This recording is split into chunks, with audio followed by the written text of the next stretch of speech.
നമസ്കാരം, ഞാൻ അസ്ട്രോളജർ വേണു മഹാദേവ്. നമ്മുടെ ജ്യോതിഷ കൈരളി ചാനലിലേക്ക് എല്ലാവർക്കും സുസ്വാഗതം. നിങ്ങളുടെ എല്ലാവരുടെയും സബ്സ്ക്രിപ്ഷനും പിന്നെ ലൈക്കും ഒക്കെ കൊണ്ട് നിങ്ങളെല്ലാവരും ഒരുപാട് നമ്മളെ ചാനലിനെ അനുഗ്രഹിക്കുന്നുണ്ട്. ആ പ്രപഞ്ചശക്തി നിങ്ങളിലൂടെ അനുഗ്രഹിക്കുന്നുണ്ട്. അതിന് നന്ദി ആദ്യം പറയട്ടെ.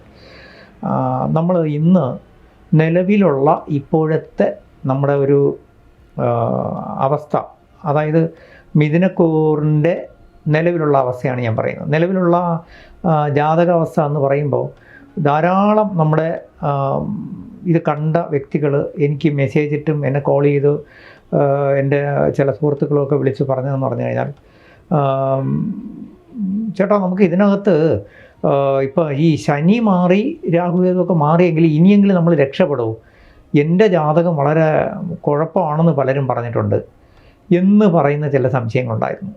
ഇതിൽ ഞാൻ ഒറ്റ ഉത്തരമേ നിങ്ങളോടെല്ലാം പറയുന്നുള്ളൂ. ആത്മമിത്രങ്ങളെ, നമ്മുടെ ജാതകം അല്ലെങ്കിൽ നമ്മുടെ ജീവിതം നന്നാകുന്നതിനും അതിനകത്ത് നമുക്ക് ജീവിതം മോശമായി പോകുന്നതിനുള്ള പ്രധാന കാരണക്കാർ നമ്മൾ തന്നെയാണ്. അതായത് എൻ്റെ ജീവിതമായിരുന്നാലും നിങ്ങളെ ഓരോരുത്തരുടെ ജീവിതമായിരുന്നാലും അത് നമ്മൾ നന്നാക്കുന്നതിനകത്ത് രണ്ട് കാര്യങ്ങളുണ്ട്. ഒന്ന്, എപ്പോഴും പണ്ടുള്ളവർ പറയുന്ന ചൊല്ലുകളുണ്ട്. ഞാൻ ഈ പഴയ എൻ്റെ മുത്തശ്ശിമാരൊക്കെ പറയുന്ന വാക്കുകൾക്ക് വലിയ പ്രാധാന്യം കൽപ്പിക്കുന്ന ആളാണ്. ഈ താൻ പാതി ദൈവം പാതി എന്നാണ്. അതായത് നമ്മൾ ചെയ്യേണ്ട കാര്യങ്ങൾ ഭംഗിയായിട്ട് ചെയ്യുകയും ഒപ്പം ദൈവാധീനം വർദ്ധിപ്പിക്കുകയും ചെയ്താൽ ഈശ്വരൻ നമ്മളെ സഹായിക്കും. ഈശ്വരൻ നമുക്ക് ആരെയും, ഒരു പ്രപഞ്ചശക്തിക്ക് ആരോടും വിരോധമില്ല, ആരോടും ഒരു നെഗറ്റീവായ അപ്രോച്ചില്ല. എല്ലാവരെയും അനുഗ്രഹിക്കാൻ തയ്യാറായിട്ടാണ് പ്രപഞ്ചശക്തി നിൽക്കുന്നത്. പക്ഷേ ആ പ്രപഞ്ചശക്തി, പ്രപഞ്ച ഊർജം റിസീവ് ചെയ്യാൻ, അത് പോസിറ്റീവായിട്ട് ഉപയോഗിക്കാൻ നമ്മൾ പഠിക്കുക എന്നുള്ളതാണ് നമ്മുടെ ഏറ്റവും പ്രധാനം. ഇതിൽ നമ്മൾ ഏറ്റവും പ്രധാനമായിട്ട് ചിന്തിക്കേണ്ടത്, ഇപ്പോൾ നമ്മൾ നിലവിലുള്ള അവസ്ഥ ചോദിച്ചപ്പം മിഥുനക്കൂറുകാരെ സംബന്ധിച്ച് എല്ലാവരും പറയുന്നുണ്ട്, മിഥുനക്കൂറിന് പൊതുവിൽ അതായത് 10ൽ കർമ്മസ്ഥാനത്തേക്ക് ശനി വന്നതുകൊണ്ട് ശനി വലിയ കുഴപ്പം ചെയ്യത്തില്ല. കർമ്മ കാര്യങ്ങളിൽ, അതായത് ജോലി, ബിസിനസ്സിലൊക്കെ കുറേ ഗുണം ചെയ്യും. എങ്കിലും അവർക്ക് ഇപ്പോഴും വ്യാഴം ജന്മത്തിൽ നിൽക്കുന്നേ ഉള്ളൂ. അടുത്ത വ്യാഴമാറ്റം, അതായത് ഒറ്റ വാക്കിൽ പറഞ്ഞാൽ വ്യാഴം അടുത്ത 2026 മാർച്ചിൽ ഇവരുടെ 2ാം ഭാവത്തിലേക്ക് വരുമ്പോഴേ കുറച്ച് ഗുണം ചെയ്യുള്ളതെന്നാണ് വ്യാഴത്തെപ്പറ്റി ചിന്തിക്കുന്നത്. വ്യാഴമാണ് നമുക്ക് സർവേശ്വരകാരകനും ധനവും സന്താനത്തിന് കൊണ്ടുള്ള ഗുണം, പിന്നെ നമ്മുടെ ദൈവാധീനം ഇതൊക്കെ തരേണ്ടത്. പക്ഷേ ജന്മത്തിൽ നിൽക്കുമ്പോൾ തീരെ മോശമൊന്നുമല്ല വ്യാഴം. പക്ഷേ നമുക്കവിടെയും ചിന്തിക്കേണ്ട ഒരു കാര്യം, ഈ വ്യാഴം നമ്മുടെ 7ഉം 10ഉം ഭാവാധിപത്യമുള്ള വ്യാഴമാണ്. 7 പറഞ്ഞു കഴിഞ്ഞാൽ ദാമ്പത്യം, നമ്മുടെ പാർട്ണർഷിപ്പ്, നമ്മുടെ സപ്പോർട്ടേഴ്സ് എല്ലാം ആണ്. തീർച്ചയായിട്ടും അതെല്ലാം ഗുണകരമായിട്ട് വരും. നമ്മുടെ 10 പറഞ്ഞാൽ കർമ്മസ്ഥാനമാണ്, ജോലി, ബിസിനസ്. അപ്പോൾ ഇതിനെല്ലാം വ്യാഴം സപ്പോർട്ട് ചെയ്യുന്നുള്ളതുകൊണ്ട് മിഥുനക്കൂറുകാർക്ക് പൊതുവിൽ സമയം നല്ലതെന്ന് തന്നെ നമ്മൾ ചിന്തിക്കണം. എന്നാൽ അപ്പോൾ ഞാൻ ഈ മിഥുനക്കൂറ് എന്ന് പറയുമ്പോൾ നിങ്ങൾ ഈ നക്ഷത്രം അറിഞ്ഞാത്തവരായിട്ട് ഇതിനകത്ത് ആരുമില്ല, അതുകൊണ്ടാണ് ഞാൻ എടുത്ത് പറയാത്തത്. സ്ഥിരം കാണുന്ന എന്നേക്കാൾ നിങ്ങൾക്ക് കുറച്ചുകൂടെ ബൈഹാർട്ടായിരിക്കും ഇപ്പം. കാരണം മിഥുനക്കൂർ എന്ന് പറയുമ്പോൾ മകയിരത്തിൻ്റെ 3ഉം 4ഉം, പിന്നെ തിരുവാതിര, പിന്നെ പുണർദത്തിൻ്റെ 3/4, അതായത് മകയിരം 3ഉം 4, തിരുവാതിര ഫുള്ള്, പുണർദത്തിൻ്റെ 1, 2, 3 പാദങ്ങൾ.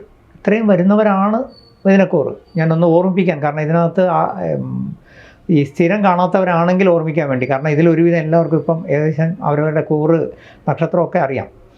അപ്പോൾ മിഥുനക്കൂറുകാരോട് എനിക്ക് പറയാനുള്ളത്, നിങ്ങൾക്ക് 2ൽ ബുധൻ നിൽക്കുന്ന സമയമാണ്. അതായത് നിങ്ങളുടെ അതായത് കർക്കിടകത്തിൽ, അതായത് ചന്ദ്രൻ്റെ വീടാണ്, അവിടെ ബുധൻ നിൽക്കുമ്പോൾ തീർച്ചയായിട്ടും ബുധൻ നിങ്ങൾക്ക് നല്ല ബുദ്ധിയും നല്ല യുക്തിയും തോന്നിക്കും.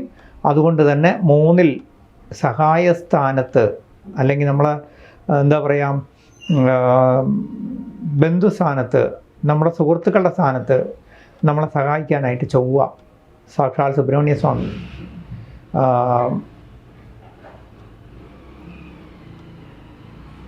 നിലവിൽ അനുഗ്രഹശീലനായിട്ട് വളരെ അനുഗ്രഹത്തോടു കൂടിയാണ് അവിടെ നിൽക്കുന്നത്. കാരണം അവിടെ നമ്മുടെ 4ൽ കുടുംബസ്ഥാനത്ത് നമുക്ക് കഷ്ടതയായിട്ട് നിന്നിരുന്ന കേതു പോലും ഇപ്പം അങ്ങോട്ട് വന്നു. അപ്പം കുജവത് കേതു എന്നാണ്, ഇരട്ട ചൊവ്വയുടെ ഗുണമാണ്.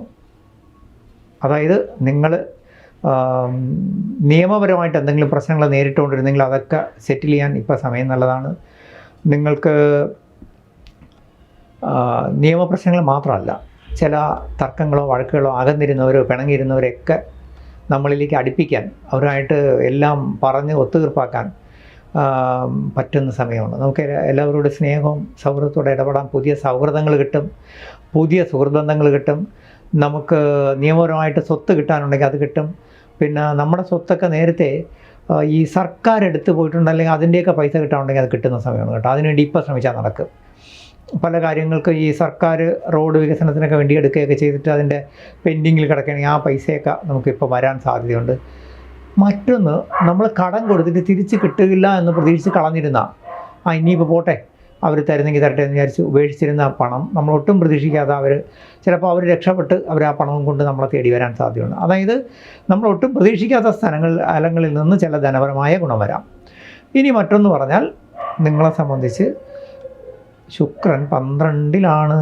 അപ്പോൾ നമ്മുടെ 5ാം ഭാവാധിപത്യം കൂടെ ഉള്ള ശുക്രനായതുകൊണ്ട് നമ്മുടെ ദാമ്പത്യ സുഖം കുറയും.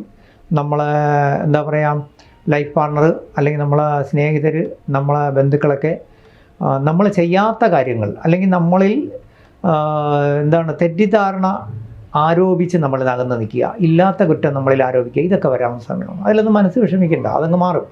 മാറാനെന്ന് പറഞ്ഞാൽ ഇപ്പോൾ ഒരു 1-2 മാസം ഇതെല്ലാം മാറൂലേ. കാരണം ശുക്രൻ നിങ്ങളെ മിഥുന രാശിയിലേക്ക് വരാൻ പോവുകയല്ലേ, അപ്പോഴിതെല്ലാം മാറും. അപ്പോൾ നിങ്ങൾക്കിനി മറ്റൊന്നുള്ളത്,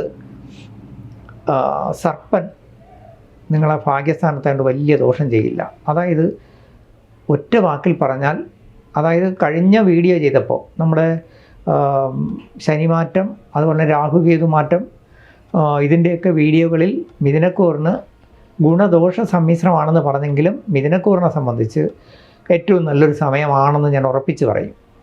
കാരണം നിങ്ങളിൽ ഈ റിയൽ എസ്റ്റേറ്റുമായിട്ട് അതുപോലെ ലൈസൻ വർക്കുകൾ, മീഡിയേറ്റർ വർക്കുകൾ, ബ്രോക്കറേജ് വർക്കുകളിലൊക്കെ ഇടപെട്ടിരുന്ന ആൾക്കാർക്കൊക്കെ ജീവിതത്തിലൊരു ചേഞ്ച് വരുന്ന സമയമാണ്, നിങ്ങൾക്ക് ഗുണം വരും.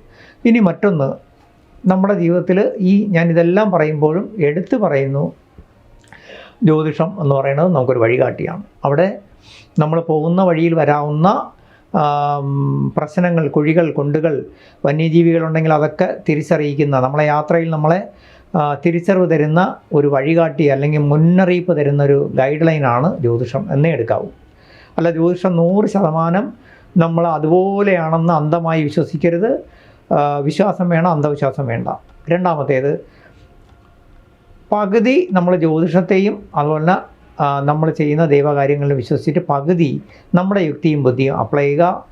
നമ്മൾ താൻ പാതി ദൈവം പാതി എന്ന് പറഞ്ഞ പോലെ നമ്മൾ ചെയ്യേണ്ടത് നമ്മൾ ഭംഗിയായിട്ട് ചെയ്യുക. അവിടെ നമ്മൾ നമ്മുടെ ബുദ്ധി അപ്ലൈ ചെയ്യുക, നമ്മുടെ യുക്തി അപ്ലൈ ചെയ്യുക, എല്ലാ കാര്യങ്ങളിലും വേണ്ട പോലെ ചെയ്യുക. ഒന്നും മടിയോടെ മാറ്റി വയ്ക്കാതെ ചെയ്താൽ നിങ്ങൾക്കിപ്പോൾ ബിസിനസ്സിൽ, നിങ്ങൾ ചെയ്യുന്ന ജോലികളിൽ ഒക്കെ ഉയർച്ച വരുന്ന സമയമാണ്. നിങ്ങൾക്ക് അതിലൂടെ പല വഴികളുടെ ധനം വരാനുള്ള വഴികൾ തെളിഞ്ഞു വരും, അത് ഉപയോഗപ്പെടുത്തണം. ഇപ്പോൾ ചെയ്യുന്നതല്ല, നാളേക്ക് നിങ്ങൾക്ക് ഗുണം വരുന്ന ഒരു സമയമാണ്. പൊതുവിൽ നല്ല സമയമാണ്. പക്ഷേ ഞാനിപ്പോഴും വീണ്ടും എടുത്തു പറയുന്നു, ആ പ്രപഞ്ചശക്തി നമുക്ക് എല്ലാ അനുഗ്രഹങ്ങളും തന്നിട്ടുണ്ട്. അത് ഉപയോഗപ്പെടുത്തുന്നത് നിങ്ങളെ യുക്തിയും ബുദ്ധിയാണ്. അത് ചെയ്യുക. തീർച്ചയായിട്ടും നിങ്ങൾക്ക് ഇപ്പോഴുള്ള നിലവിലുള്ള സമയം വളരെ നല്ലതാണ്. തീർച്ചയായിട്ടും ഇപ്പോഴും ചെയ്യുന്ന ഗുണങ്ങളെല്ലാം നിങ്ങൾക്ക് ഈ വരുന്ന ചിങ്ങത്തോടെ വളരെ ഫ്രൂട്ട്ഫുൾ ആകുന്ന സമയമാണ്. ഉപയോഗിക്കുക. ഈ വീഡിയോയുടെ താഴെ എൻ്റെ വാട്സാപ്പ് നമ്പറുണ്ട്. നിങ്ങൾക്ക് അതിനകത്ത് മെസ്സേജുകൾ ഇടാം. കൺസൾട്ടിങ്ങിനായാലും സംശയങ്ങളായിരുന്നാലും. കോൾ ഞാൻ അറ്റൻഡ് ചെയ്യാറില്ല, കാരണം ഒരുപാട് കോളുകൾ വരുന്നതുകൊണ്ട് എനിക്കത് അറ്റൻഡ് ചെയ്യാൻ പറ്റാതെ വരും. ക്ഷമിക്കണം.